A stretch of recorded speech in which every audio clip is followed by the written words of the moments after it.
જય દ્વારકાધીશ મિત્રો, હું સ્વાગત તો દિનેશ વાણ પાલિતાણાથી કહું છું. તમારા સપોર્ટની, તમારા સહયોગની ખૂબ જરૂર છે. લાઇક નહીં કરો તો હાલશે, શેર અવશ્ય કરજો અને ખાસ લાઇકની જગ્યાએ આજે 10-10 રૂપિયા દાન કરજો. ખાસ તમારા જરૂર છે એટલે કહું છું.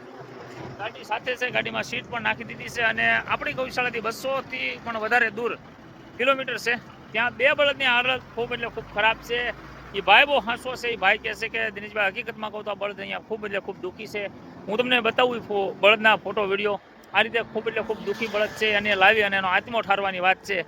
તમને વિશ્વાસ હોય, તમને ભરોસો હોય તો અવશ્ય કહું છું, જે થાય મદદ કરજો. અહીંયા ડિસ્પ્લે પર મારો ગૂગલ પે નંબર આપું છું, તો ભૂલાવીને 10-10, 20-20 રૂપિયા નાખજો તો પણ એનું ભાડું થઈ જાય છે. એનું ભાડું પણ ઘણું બધું થાય છે, તમને બધાને ખબર છે. તો ભૂલા વગર અહીંયાથી આગળ જવા માટે રવાના થઈશું. ત્યાં સુધીમાં તમે આ વિડીયો વધુમાં વધુ શેર કરી દો. ધોરાજી ઉપલેટાની બાજુમાં એક ગામડું આવેલું છે કલસરિયા ગામ સુધી આવું છું, તો ભૂલા વગર આ વિડીયોને શેર કરવાનું ચૂકતા નહીં. જય દ્વારકાધીશ, જય મુરલીધર.